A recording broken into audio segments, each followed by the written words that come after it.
Alright, hello. My name's Caleb. How are you? It's good to meet you. Good, Caleb. What's your name? It's great to meet you as well. Justin Lobb, Deputy Director of Aviation with the Naples Airport Authority. Well, thank you so much for joining me, Justin. I look forward to talking to you about some of these things. Well, happy to be. We covered the first thing, your name, and today's date, March 1st, 2024, leap day. It should have been yesterday, but it's not. But yeah, so you work at Naples Airport, correct? I do. Well, I've been to Naples before. It's a pretty fun airport. I went down there last summer, did some plane spotting, made some pictures and some good video stuff out there. I really love that plane spotting deck out there. Yeah, it's very, very unique. It's a popular spot, especially this time of year. Got a diverse range of traffic here at Naples. Everything from flight training, flight instruction, up to large corporate business aircraft like your global Gulfstreams. I saw a G650 that made my day when one came in. Yeah, that was pretty cool. Yeah, there's some pretty incredible aircraft that come in and out. So, if you don't, what's your official title at the airport? Yep, my title's Deputy Director of Aviation. So essentially, it's a deputy position under the Executive Director. Oversee formally a few of our departments on the airport. That's operations, which is traditional airport operations, airfield ops, facilities maintenance, our FBO. So we run the FBO, Naples Aviation. That's a large chunk of the organization, and then our airport development and planning departments as well. FBO is the fixed base operator, right? That does all the servicing and fueling and stuff. Basically. That's correct. Yep. So kind of like the terminal function for general aviation aircraft, and providing all of the services that go along with it, the fueling, towing, concierge, customer service, that sort of stuff. Well, one of my questions here is, what's some of your prior work experience? Like, how long have you worked in your job? What did you do prior to this job? That sort of thing. Yeah, great question. So I've been with the Naples Airport Authority for a little over 3 years now, but I've been in Naples in airports, moved down to Naples in 2014, so it's about 10 years. And I ran the 3 other smaller county-run general aviation airports in the area, Marco Island, Immokalee, and Everglades City. So 3 kind of diverse and unique airports themselves. And before that, I spent a couple of years working airport operations at a 139 airport, Orlando Sanford Airport, up in Central Florida area, and that was my kind of first significant job out of college. Yeah. So you mentioned college. Where did you go for your education or your degree or any of that stuff? Yep. Yeah, so I am a graduate of Florida Institute of Technology, or Florida Tech, the College of Aeronautics. Graduated in 2012. So that great school, great aviation program, up there with the likes of Embry-Riddle. Yeah, I've heard of both of them. Yeah. Right. But yeah, so that was interesting. One of my things here, is there anything unique about Naples Airport where you work? The runway layout, any obstacles, terrain, any things like that, day-to-day challenges or stuff like that? Big experience. Yeah, every airport is probably a little bit unique in and of itself. Granted. There's always that saying that if you've seen one airport, then you've seen one airport. Every airport is different, and kind of alluded to that a little bit, even with just the 3 Collier County run general aviation airports, all within the same county, but they all serve a very kind of different and unique purpose, even for being general aviation. So Naples is very unique in that we are one of the busiest general aviation airports in the entire country. We don't have commercial airline service, but the large bulk of our traffic is corporate, Part 135 air taxi, flight instruction, and then there's pure recreation as well.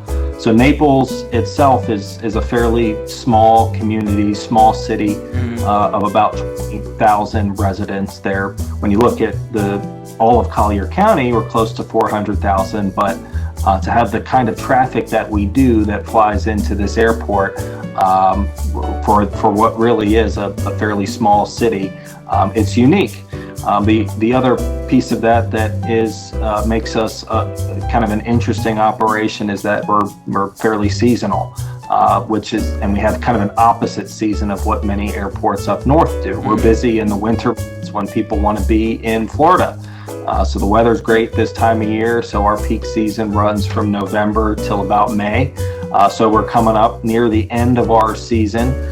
Easter is always kind of the last big holiday, and then things kind of start trickling down from there. And then in the summer, when it gets quite hot and humid, if you've been down to Florida in the summer, it's kind of oppressive, and it slows down, but it's still a fairly robust operation. But there's also elements of the airport that make us unique with the different tenants that we have on the field. We have a number of public service tenants like mosquito control. Not all communities have an operation like that. There's the sheriff, there's Collier County EMS, Medflight. There are a number of other corporate operations on the field. So it really runs the gamut, and it's a pretty fun place to be. And it's probably my favorite. You mentioned the Medflight stuff. I think that's the most fun, most interesting sort of aspect of that sort of stuff.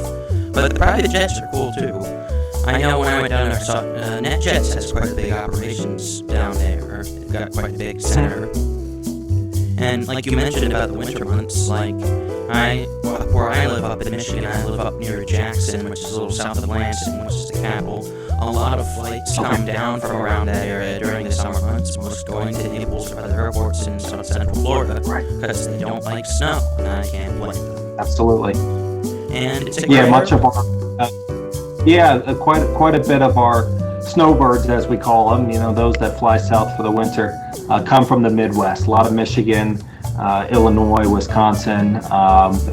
They make this area their home for the winter months. And then you mentioning Wisconsin, I know some people who live down there who, when the summer months come down there, they go back up north and say, I want to get out of the heat. And then you have Oshkosh and stuff up in August, up in Wisconsin, up there, and all that fun stuff. And then when the storms and the ice come, you go back down south. Yep, it's a regular migration. And what are some of your duties on like an average day? Like, what's a quick overview of like a day of work for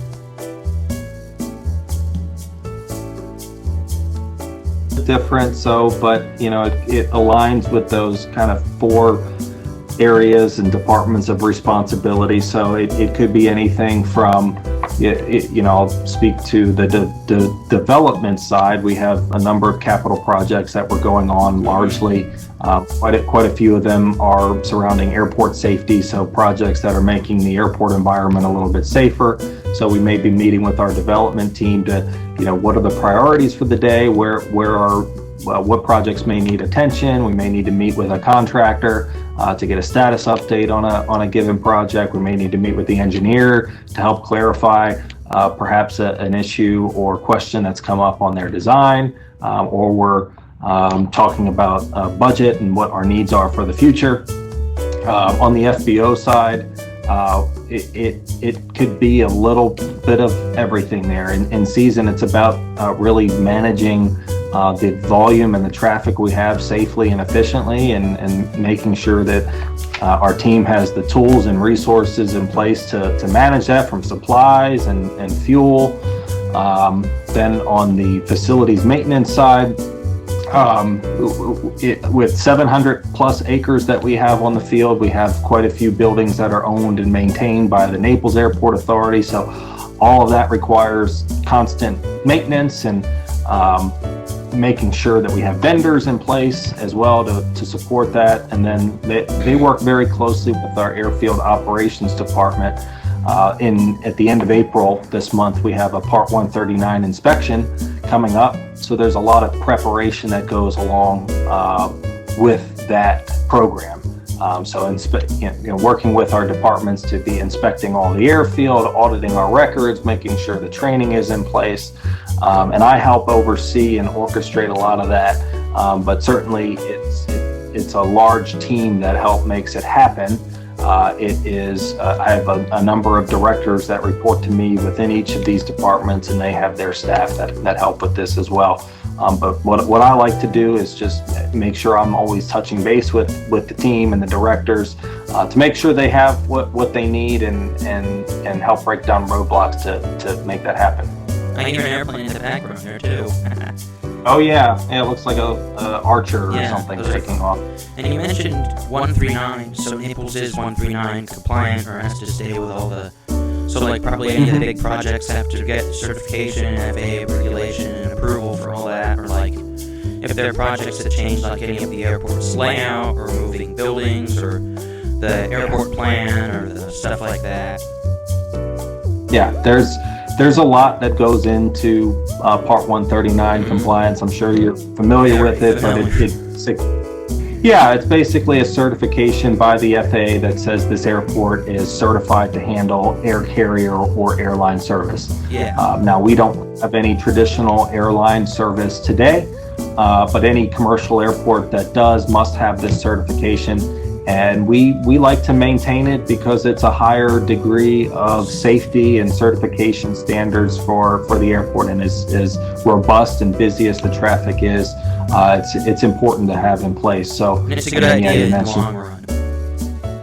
Yeah, and you mentioned construction projects. Things are always changing. Airports are really always under construction. I talked about a lot of the different projects we have going on now, so there's a lot that goes into coordinating safety and phasing, and making sure the active construction on the airfield is safely managed for all of the aircraft that are still operating, coming and going. And one of the things with that too is it's easier to maintain the certifications than to just let stuff go and then like 5-6 years down the road have a huge amount of stuff to fix. Absolutely, yeah. Maintaining and keeping up to date with the current standards, it's something we work through all year, and precisely if we were to let that go, it would be a pretty monumental lift to get something like that back in place. And because we don't have airline service, we might be hard pressed to ask the FAA to put it back into place. So it's just important to maintain on an annual basis. Yeah, like the little airport up in Michigan, up in Jackson, where I live, has 139 certification, and they didn't have it for a few years after they cut air service from the small little regional routes that it served.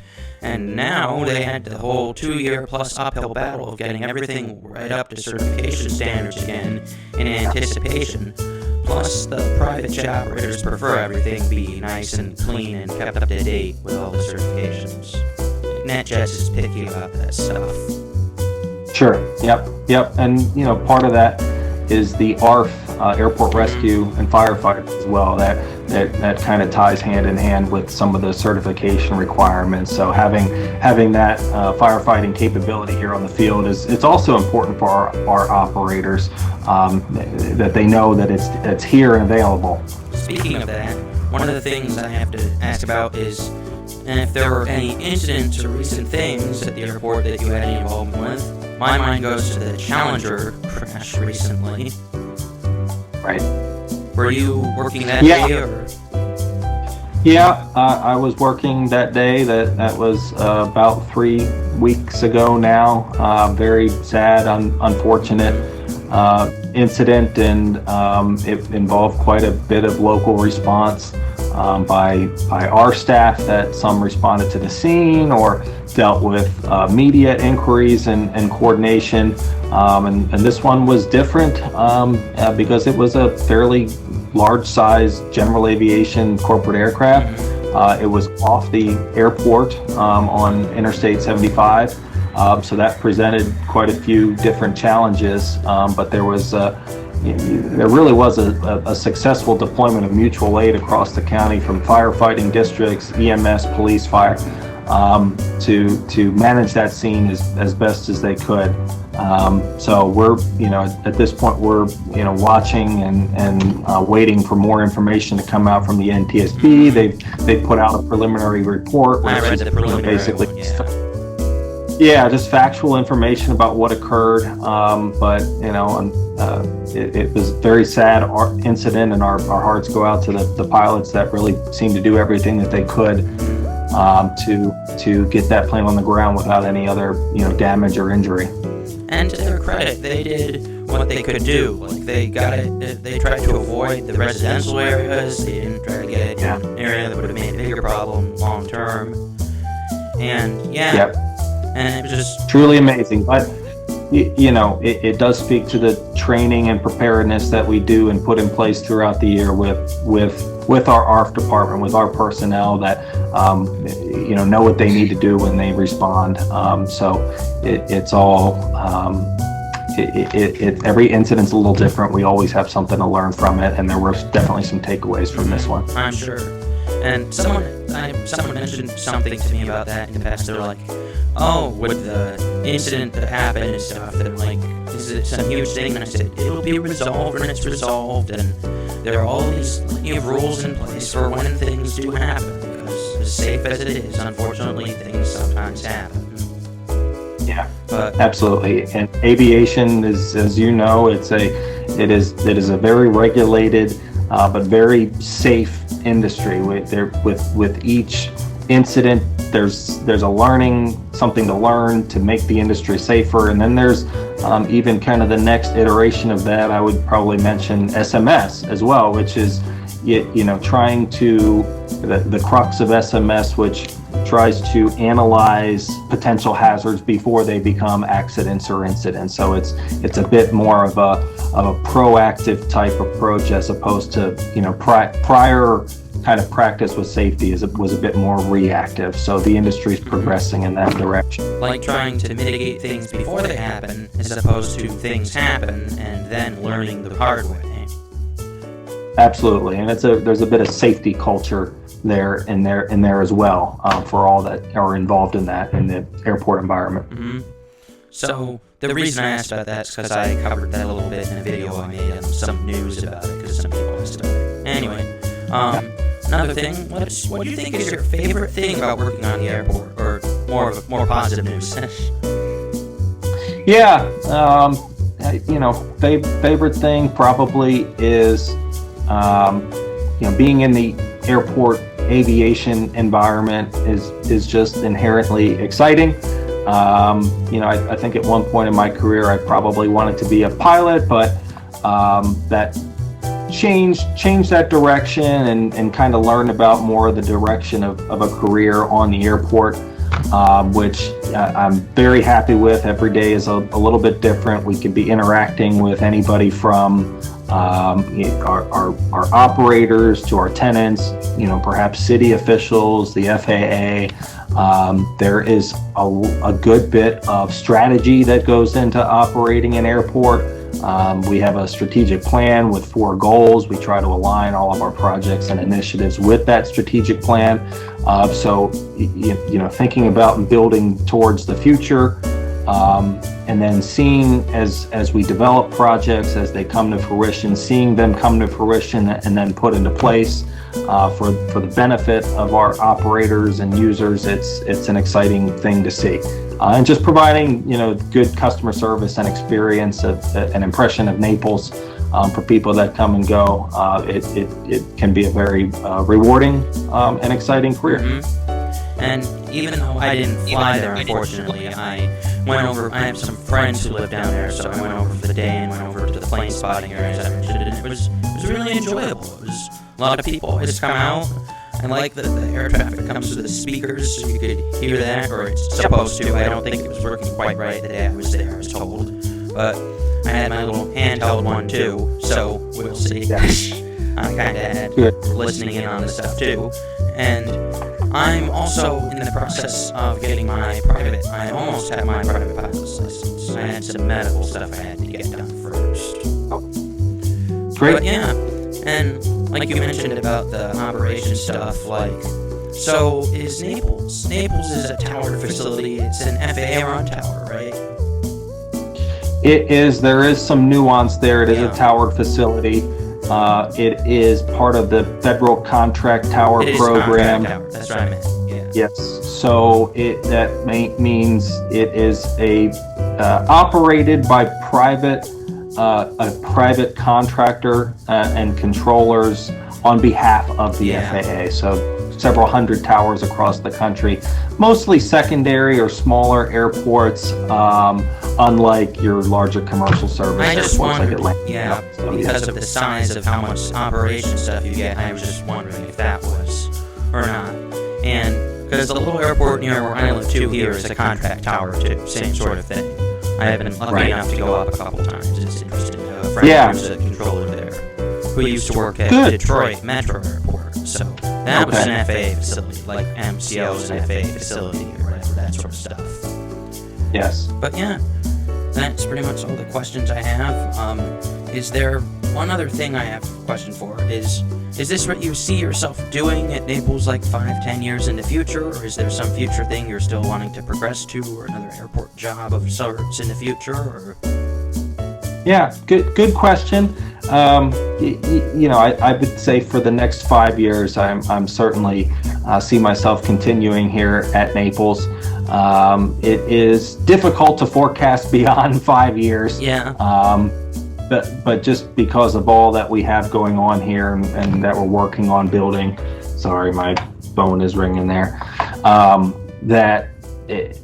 I do see that continuing and hopefully bringing on board some more great people. And we'll see where it goes after that. But airports are a great career, especially working at a general aviation airport, a little bit smaller comparatively to some of the larger airports. At being a director, leader, manager, you're exposed to a lot. So you've got to be a little bit more like a jack of all trades. Mm-hmm. Whereas if you're in a department at a large airport, that's pretty much what you're doing. It's fairly. It's routine, but there's a lot more narrow scope of what you may do on a daily basis. Whereas it's a wide range that you're exposed to. That's one of the things I think I kind of like better about the smaller airports is the range of different things there is to do, or the scope of stuff to do that's associated with it. All Absolutely. the different sub things you kind of get to do and oversee, and it's probably more interesting because you get to do, like you mentioned, all sorts of different things within the operations side of stuff. Absolutely. Well, that's all I have for questions and things. Thank you so much for your time. It was good to talk with you and stuff. And I'm sure if I go down to Naples someday, I will certainly let you know or something. It would be fun to maybe see the thing again in person or some sort of interesting stuff like that. I know the woman who I've been emailing with said maybe someday, if there's enough in advance time, she said maybe see some cool behind-the-scenes stuff or whatever. That would be directed to you. Yeah, definitely let us know. We'd be happy to take you on a tour, and if you have any other follow-up questions, we're happy to help. All right, that'd be great. Thanks so much. I hope you guys enjoyed the video. Thank you, Justin, for your time, and we will see you later. Talk to you later. Thanks. Thanks so much. Nice talking to you. You as well. Nice to meet you. Goodbye.